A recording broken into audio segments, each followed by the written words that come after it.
We're rolling. We're live. The Thomas Take 300, the 300th episode of the Thomas Take Sports Podcast is live on Spreaker.com, Facebook, Twitter, YouTube, and last but not least, Grandstand Sports Network. I cannot wait to be a part of this network. They've done a fantastic job at promoting podcasts from around the country. I've seen some Eagles podcasts. I've seen some Jets podcasts. I've seen some hockey podcasts. And I'm very excited to add my podcast, the Thomas Take Sports Podcast, to the network. I cannot wait to continue to create more content for the listeners and viewers of the Thomas Take Sports Podcast and give them another avenue to check out the latest edition of the Thomas Take Grandstand Sports Network.com. What a fantastic opportunity. Very thankful to the guys at Grandstand Sports Network for giving me the opportunity to add my show to their network.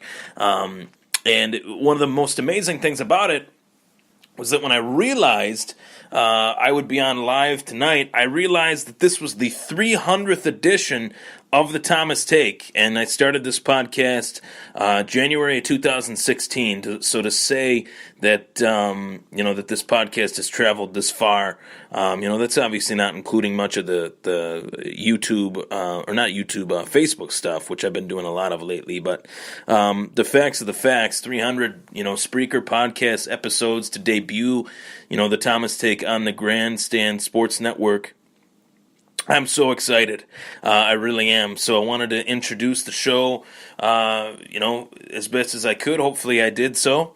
For those of you that are tuning into the podcast for the first time, the Thomas Take Sports Podcast for the first time, my first-time listeners, this is an awesome podcast. I'm not just saying it because I host it, but this is a podcast for a wide variety of sports fans, whether you're a football fan, a baseball fan, a hockey fan, or a mixed martial arts / boxing fan.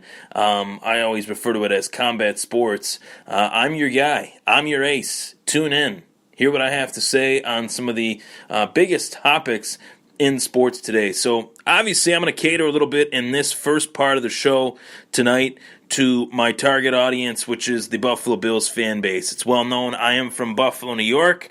I'm a huge Buffalo Bills fan and love to create this podcast, get off to a good start with this podcast by giving some people stuff to listen to. So I've had a lot of takes on the Buffalo Bills recently that I posted on Facebook and such, but I really wanted to start off the show tonight and talk about the biggest positions of need for the Buffalo Bills. Obviously, one that comes to mind, the first one that comes to mind is quarterback. That is my number one option.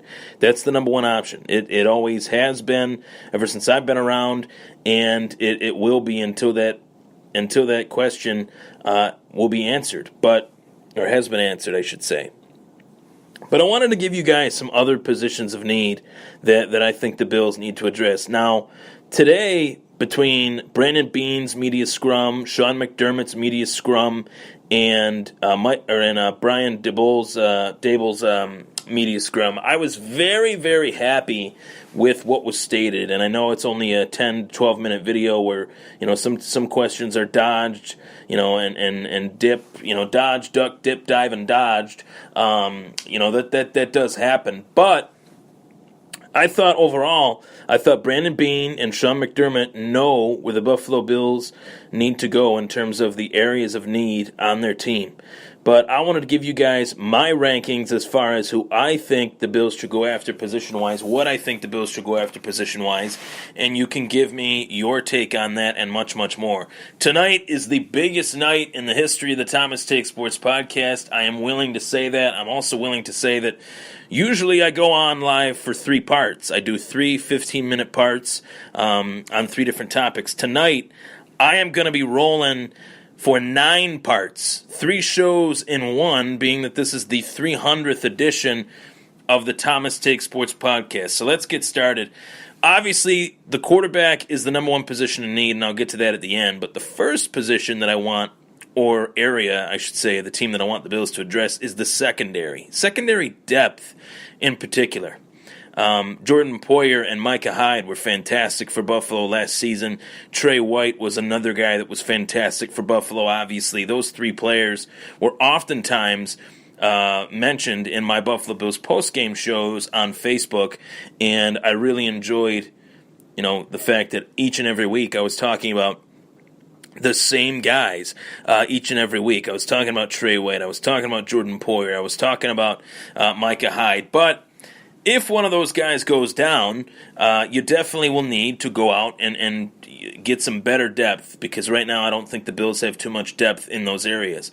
Also, the fact that E.J. Gaines could be a free agent this year if the Bills choose not to re-sign him. So there will be a hole as far as the CB2 position that the Buffalo Bills might need to address in the second or third round of this year's draft.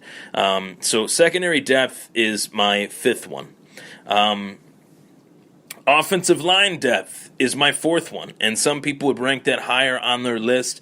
I would put it fourth on my list. I put that fourth because the Bills' offensive line has helped produce number one, and number 6 best rushing attack the last few years, and they still have that same nucleus of that line together. Richie Incognito, Eric Wood, Cordy Glenn is a big question mark for me. I'm not sure what will come of him with this situation that he is currently in terms of his contract, the $14.43 million cap hit that he would apply to their cap number next year. I'm not really too sold on Cordy Glenn. I think that the best player is the one that is most available, and Cordy Glenn has been completely unavailable for the Buffalo Bills the last few years. Realistically, I am very hesitant as far as bringing him back, especially for the amount that he is signed for. The next best position that I really like, the one that I really think the Buffalo Bills should go after, would be defensive tackle. Excuse me. Buffalo Bills obviously traded Marcel Darius, sent him packing to the Jacksonville Jaguars. You have Kyle Williams, who has some question marks as far as his return. And outside of that, you got Cedric Thornton and Adolphus Washington. Defensive tackle is a position that I really think should be one of the top priority positions for the Buffalo Bills this offseason. Second highest is linebacker. You have Lorenzo Alexander on the outside. You have Preston Brown in the middle, and you have one-year pro Matt Milano on the weak side. And I think that is a situation that needs to, or on the outside, I should say. That is a situation that they need to really pay attention to, because Lorenzo Alexander is obviously a little bit long in the tooth. Preston Brown might not come back next season based on the fact that, just like E.J. Gaines, he too could become a free agent if he commands too much money. And you're really going into the offseason with Matt Milano, who's a one-year pro, albeit a one-year pro that showed real potential, last season, was a true starter for the Bills this past year, but that position needs work, especially in the Sean McDermott defense. And then last but not least, the quarterback position. There's so many ways that this team could go in terms of that, and I want to talk about that a little bit later, but I've had some people debate with me on my take on it, and my take on it is this. I don't want the Buffalo Bills, and I'll say it again, and I'll say it from now on until April 26th, 4/26. I don't want the Buffalo Bills to trade up for a quarterback. I want the Bills to stand pat at 21 and 22, take the two biggest positions of need, get the two best players you can at your positions of need, and go from there. I don't want them to trade up. I think it's a huge advantage for them to have a 21st and 22nd overall pick in a row. It's very rare that there isn't one team sandwiched in the middle, or 3 teams or 4 teams. I think it's very rare to have 2 picks in a row, and that's a huge advantage for the Buffalo Bills, especially with the situation that they're in. Not only do they not have a franchise quarterback, but they have a lack of first-round talent on this team. You go position by position, they really do not have much first-round talent on this roster.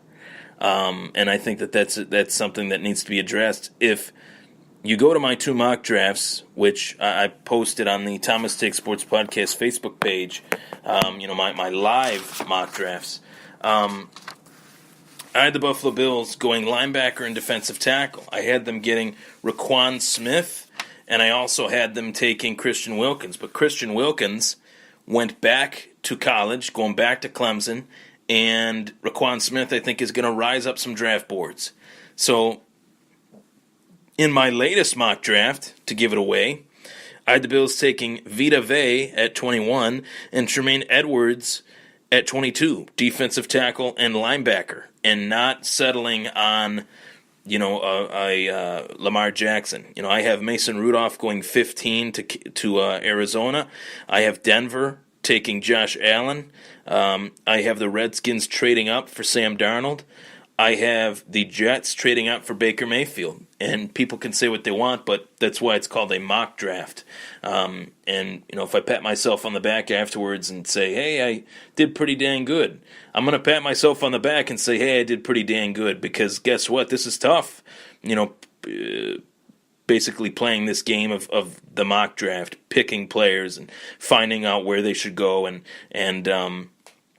finding players that you believe are the right fit. Saquon Barkley going to Cleveland, Giants going with Josh Rosen, but Buffalo still landing the 2 best players that they could possibly draft in Vita Vea and Tremaine Edwards. I really like Tremaine Edwards out of VT, out of Virginia Tech.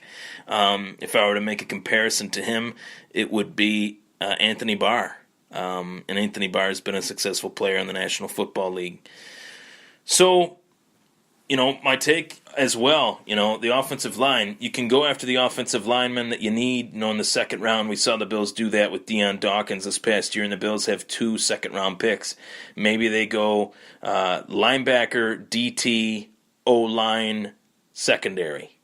Maybe they don't go after a quarterback in this year's draft. I want to read, to close this off, an article that I wrote for one of the sites that I write for. And the 3 guys that I named that I would really be high on would be the 3 options. 2 of them I'm very high on. I'll get to that in the next part, actually. But since the day Jim Kelly decided to hang up his cleats, the Buffalo Bills franchise has faced the same question year after year after year, and they've failed to give us an adequate answer. Bills have tried to give us different variations in their answer to our age-old question to no avail. We've seen the retreads walk through the door, guys like Ryan Fitzpatrick and Kyle Orton. We've also witnessed the Bills going all in on a veteran in the late stages of his career with Drew Bledsoe. We have also, here it goes, people, we've also taken chances on 2 first-round pick quarterbacks, J.P. Lossman and E.J. Manuel.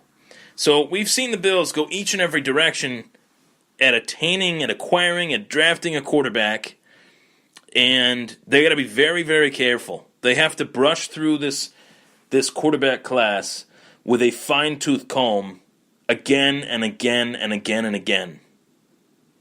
And I really think that the Bills fans are clamoring for a trade-up, and I don't think that that's the answer. I really don't. I might be one of the few fans that think that staying pat at 21 and 22 is what makes the most sense for this team right now.